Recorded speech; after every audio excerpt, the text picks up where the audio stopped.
నమస్కారం అండి. రైట్. రవి మేడూరి గారు, గతంలో మనం ఐటీ రిలేటెడ్ ఇష్యూస్ సంబంధించి ట్రంప్ నిర్ణయాల మీద చాలా సందర్భాలు మాట్లాడుకున్నాం. కానీ ఇప్పుడు ఈ అవునండి. పైరసీ అనేది ఇప్పుడు ఒక సెన్సిటివ్ సబ్జెక్ట్ అయిపోయింది. ఐబొమ్మతో రవిని ఎక్కడైతే పట్టుకున్నారో అసలు గ్రేట్, పోలీస్ గ్రేట్, బాగానే పికప్ చేశారు. మరి ఛాలెంజ్ విసిరి తెలంగాణ పోలీసులు పట్టుకున్నారని అందరూ అనుకున్నాం, కోరుకున్నాం కూడా. ఈ పైరసీకి ఎక్కడో ఫుల్ స్టాప్ పడాలని అందరం కోరుకున్నాం. కానీ ఇంకా ఇది కేవలం ఒక పెద్ద సముద్రంలో ఒక నీటి బిందువు మాత్రమే అని అంటున్నారు. ఎందుకంటే అది అయిపోయిన తర్వాత ఐబొమ్మ 1 అని, తర్వాత మూవీ రూల్స్ అని ఇంకా శోధిస్తుంటే వేల కొలది సైట్లు ఉన్నాయి. ఇది ప్రపంచమంతా ఒక రకంగా విస్తరించిపోయింది అంటున్నారు. ఇప్పుడు సిఐడి కూడా ఆ రంగంలో దిగింది. మీ అంచనా ఏంటి సార్? మొత్తం దీన్ని ఎరాడికేట్ చేయగలమా ఇప్పుడున్న టెక్నాలజీ, ఇప్పుడున్న ఈ ఇన్వెస్టిగేషన్ ప్రొసీజర్స్తో? చాలా మట్టుకు ఇరాడికేట్ చేయగలమండి. ఇప్పుడు యాంటీ పైరసీ పరంగా టెక్నాలజీలో చాలా అభివృద్ధి వచ్చింది. ప్రతి థియేటర్ కి ఒక ఇన్విజిబుల్ క్యూఆర్ కోడ్ పెట్టడం. సో ఆ థియేటర్ లో ప్లే అవుతున్న మూవీకి మన మనుషులకు సాధారణమైన మనం మామూలుగా చూస్తే కనపడదు. Invisible water mark, invisible QR code అది.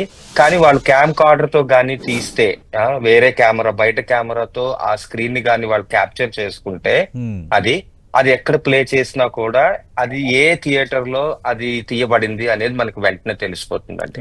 అది అంతేకాకుండా ఒక క్యామ్ కార్డర్ తోటి వాళ్ళు తీస్తూ ఉంటే దాన్ని అంత బాగా రాకుండా చేసేలాగా యాంటీ క్యామ్ కార్డింగ్ టెక్నాలజీ అని ఇన్ఫ్రారెడ్ బేసిస్ తోటి దాన్ని కూడా పెట్టి మనం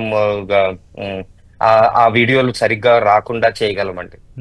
అంతేకాకుండా పైరసీ మధ్యలో థియేటర్ లో రికార్డ్ చేయడమే కాకుండా ఇక్కడ నుంచి డిస్ట్రిబ్యూషన్ టైంలోని ఆ స్ట్రీమింగ్ అయితే అంత ప్రాబ్లం లేదు, కానీ దాన్ని ఒక కాపీ చేసి దాన్ని డిస్ట్రిబ్యూట్ చేస్తే గనక అక్కడ కూడా అయ్యే అవకాశం ఉంది. దాన్ని ఎన్క్రిప్షన్ ద్వారా, డిజిటల్ సినిమా ప్యాకేజ్ ఎన్క్రిప్షన్ అని చాలా పవర్ఫుల్ టెక్నాలజీస్ వచ్చాయి.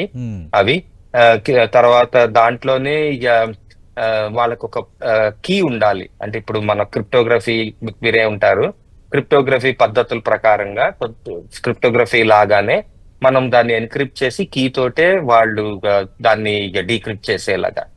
అంతేకాకుండా వాటర్ మార్క్ కూడా మేము కూడా ఇంతకు ముందర చేసాము. ఒక అల్ట్రాసౌండ్ సిగ్నేచర్ పెడతాం ఆ మూవీలో. అది మళ్ళీ మన మనుషులకి వినబడదు. అది మామూలుగా విన్నట్టుగానే ఉంటుంది. కానీ మనం ఒక అల్ట్రాసౌండ్ రికార్డర్ గానీ మనం తెచ్చుకుంటే దాంట్లోని ఈ అల్ట్రాసౌండ్ రికార్డింగ్ ద్వారా మనం ఏ థియేటర్ లో ఇది సౌండ్ రికార్డ్ చేయబడింది అనేది తెలిసిపోతుంది. సో ఆడియోలు కూడా మనం వాటర్ మార్క్ చేయగలం, వినబడకుండా, ఎవ్వరికి వినబడకుండా.